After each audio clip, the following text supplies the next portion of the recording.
ایک بیوی تھی، ایک صحابی تھے مزدوری کرتے تھے، غریب آدمی تھے.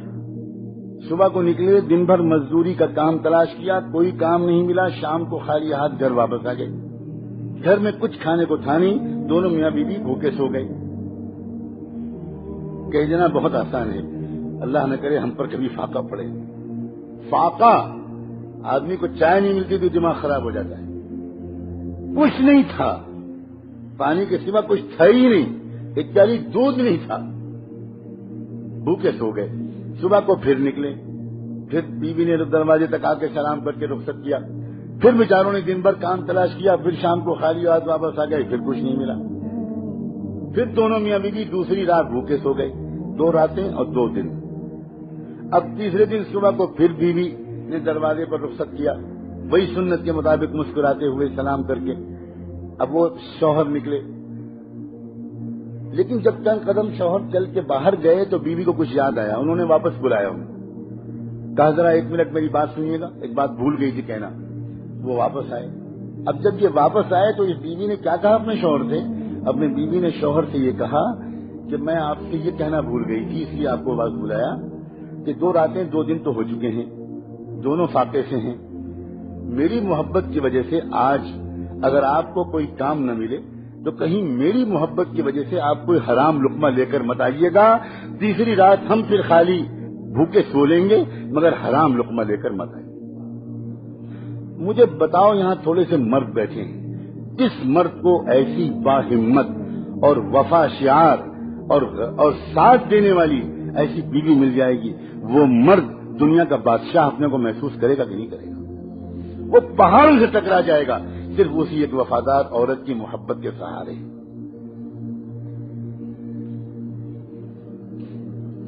آج تو خوش کرتے کرتے مردوں کی جان نکلی جا رہی، کمر ٹیڑھی ہوئی جا رہی، اوور ٹائم کر رہے ہیں، نمازیں چھوڑ رہے ہیں، پھر بھی بیوی خوش نہیں ہوتی اور مرد پریشان رہتا ہے کہ میں کیسے خوش رکھوں، کروں کیا؟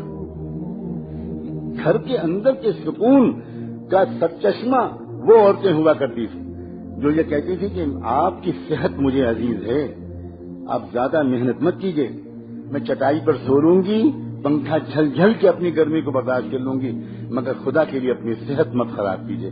جب بیوی شوہر سے یہ کہے گی کہ آپ اپنی صحت کا خیال رکھیے، اتنا زیادہ مت کمائیے کہ آپ کی صحت خراب ہونے لگے، اتنا ٹینشن مت لیجیے، سادہ سے زندگی گزارنے میں بڑا مزہ ہے، ذرا بچوں کے پاس بیٹھیے، وقت دیجیے بچوں کو. آپ صبح سے نکلتے ہیں، رات میں آتے ہیں، 2 سال 3 سال دوسرے ملک میں رہتے ہیں، یہ کوئی زندگی نہیں ہے. میں اس طرح کی زندگی گزارنا نہیں چاہتی. جو عورت اس طرح کی بات اپنے شوہر سے کہے گی، آپ بتاؤ اس گھر میں سکون کی جنت ہوگی کہ؟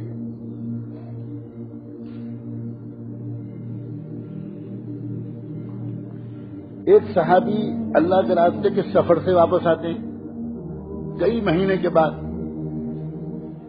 اب آدمی اپنے گھر واپس آتا ہے، تمنائیں لے کر آتا ہے، ارمان لے کر آتا ہے، خواہشات لے کر آتا ہے، نئے طرح طرح کے خوبصورت خیالات اس کے دل میں ہوتے ہیں. اب وہ آیا گھر میں، بیوی نے خوب اچھا استقبال کیا، خوشیوں کے سارے سامان فراہم کیے، بہت اچھی رات گزری، بہت پیار بھری رات گزری. ایک بچہ تھا، شوہر دیکھ رہا ہے کہ بچہ کہیں نظر نہیں آ رہا، تو تھوڑی دیر کے بعد وہ پوچھتا ہے بیوی سے کہ بیٹا کہاں ہے؟ تو بیوی کہتی ہے کہ وہ بہت آرام سے، بہت سکون سے، مطمئن، کچھ نہیں بتاتی، بھنک نہیں لگنے دیتی. جب رات پوری گزر جاتی ہے پیار بھری، صبح کو بیوی اپنے شوہر سے ایک بات پوچھتی ہے، ایک مسئلہ بتائیے، آپ کے پاس کوئی امانت کسی نے رکھائی ہو اور وہ امانت واپس مانگے تو آپ بتائیے کیا کرنا چاہیے؟ تو وہ کہنے لگی کوئی مسئلہ پوچھنے کا ہے، امانت تو ہوتی ہے اس لیے کہ واپس کرنی چاہیے، فوراً واپس کرنا چاہیے، اور واپس مانگنے پر کوئی برا نہیں ماننا چاہیے. تو کہنے لگی بس یہی قصہ ہے، اللہ نے مجھ کو اور آپ کو جو بیٹا دیا تھا امانت کے طور پر، وہ آپ سفر پر تھے، اس کا انتقال ہو گیا، اللہ نے وہ امانت واپس لے لی. میں رات آپ کو بتا دیتی میرے سرتاج تو آپ کی رات خوشیوں بھری نہ گزرتی. میرے دل سے پوچھیے کہ میں نے کتنا اپنے دل پر پتھر رکھا، ایک ماں ہوں میں، اور آپ آئے تو اس بچے کی یاد نئے سرے سے تازہ ہوئی ہوگی. اب سوچیے، لپٹ کے روتی، شکوے کرتی، شکوے نہ بھی کرتی تو غم کا تو اظہار کرتی. لیکن پوری رات گزر گئی اور بھنک نہیں لگنے دی. صبح کو ہوا, صحابی سناٹے میں آ گئے, حیرت میں لگے کہ یہ بیوی ہے, یہ کیا نعمت ہے, یہ ہے کون, کیا میرا نصیب ہے کہ مجھ کو ایسی بیوی مل گئی. جب وہ صحابہ خوش ہوتے تھے تو بھاگ کر کس کو خوشخبری سناتے تھے؟ اپنے محبوب محمد مصطفیٰ.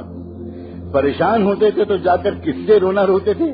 محمد مصطفیٰ صلی اللہ علیہ وسلم. وہ چہرہ ہی ان کا ایسا تھا کہ ان کو دیکھ کر سارے غم بھول جائیں, اور خوشخبری بھی سب سے پہلے انہی کی خدمت میں, اس لیے کہ وہ جانتے تھے جو مل رہا ہے انہی کے قدموں اور دعاؤں کے تو خیر مل رہا ہے. بھاگے بھاگے گئے, حضور کو جا کر یہ خبر سنائی اور یہ بتایا کہ آج یہ رات یہ واقعہ پیش آیا, میں اللہ کے راستے میں گیا ہوا تھا, لمبا سفر تھا, واپس آیا, خوشیوں بھری رات گزری, بیٹے کو پوچھا, یہ جواب ملا. صبح کو اس نے بتایا کہ بیٹے کا انتقال ہو چکا ہے. اللہ کے رسول صلی اللہ علیہ وآلہ وسلم تھوڑی دیر عجیب کیفیت میں آئے اور اس کے بعد کہنے لگے, جنت میں تم دونوں کو اپنے ساتھ ٹہلتا ہوا میں اللہ کے یہاں دیکھ رہا ہوں. جا کر بیوی کو خوشخبری سناؤ, جا کر بیوی کو خوشخبری سناؤ, میرے ساتھ والی جنت نصیب کر دینے کا اللہ نے آج فیصلہ کر دیا, اور اس سے بہتر خوش نصیب بیٹا تم کو ملے گا, اور نسلوں میں تمہارے بیٹوں میں, تمہاری نسل میں, ہر نسل میں امت کا بہت بڑا عالم پیدا ہوگا. ایک بیوی کے وفا اور اخلاق اور صبر کے نتیجے میں 700 سال تک امت کو جو فقہا اور محدثین ملے ہیں اس میں ہر زمانے کا سب سے بڑا فقیہ انہی کی اولاد سے ہوتا ہے. یہ ہے برکت. ایک عورت اتنی برکت والی ثابت ہو سکتی ہے.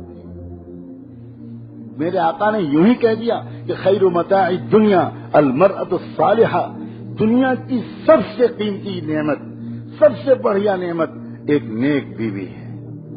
حضور فرما رہے ہیں المرأة الصالحہ. اور تو آپ اتنی اہم مخلوق ہو, نہ مردوں نے آپ کو پہچانا نہ آپ نے خود اپنے کو پہچانا.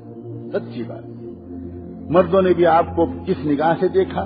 آپ سے خالی کام نکالے, آپ کو خالی گھر کے کام میں جوت دیا, آپ کو ڈانٹا, آپ کا دل دکھایا, نہ آپ کو ولایت کے راستے پہ چلایا, نہ آپ کو ذکر سکھایا, نہ آپ کو اللہ کی محبت سکھائی, نہ آپ کو تہجد سکھائی, نہ آپ کے اندر اللہ کے رسول کا عشق پیدا کیا, نہ مردوں نے کیا, نہ آپ خود اپنے کو پہچانی.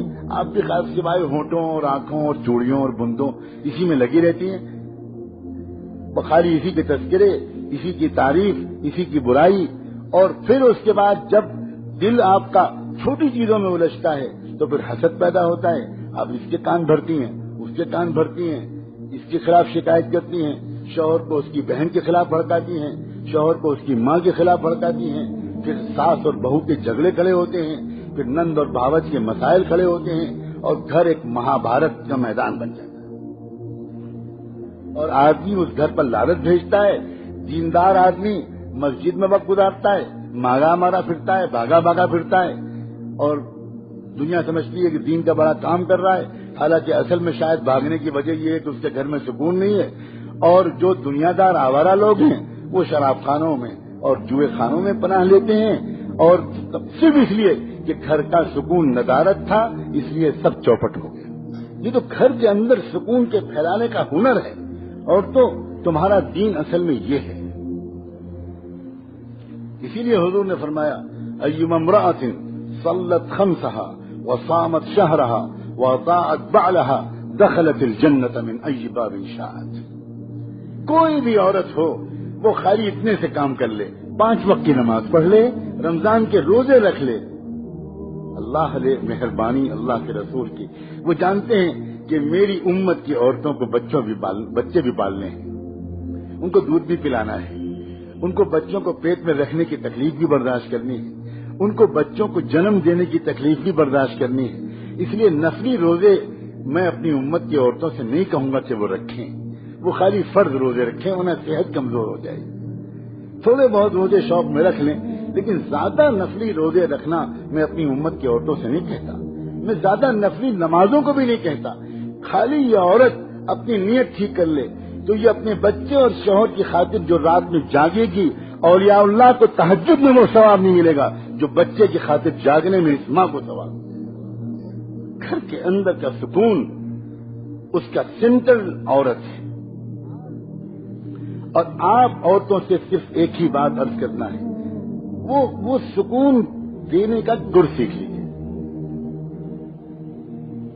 بجائے اس کے کہ اس کی شکایت کر رہی ہیں، اس کی شکایت کر رہی ہیں، اس سے ناراض، اس سے ناراض. یہ بہت گندی زندگی ہے، یہ بالکل دنیا اور آخرت کو برباد کر دینے والی چیز ہے. آپ اگر اللہ سے اللہ کرنے لگیں چپکے چپکے، عورتوں کے ذکر کے لیے یہ نہیں بتایا جاتا کہ وہ مردوں کی طرح پہلے تنہائی میں بیٹھیں تب ذکر کریں.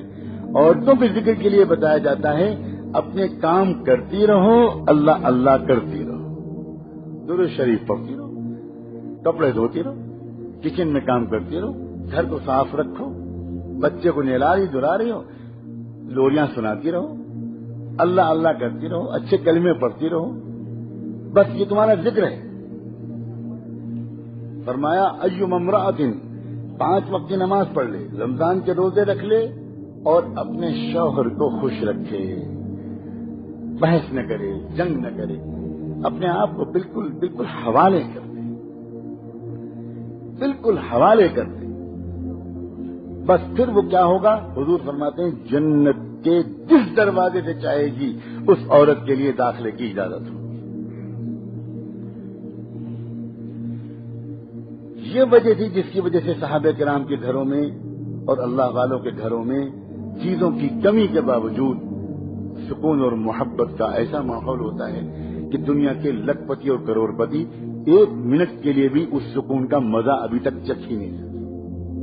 وہ جانتے ہی نہیں ہیں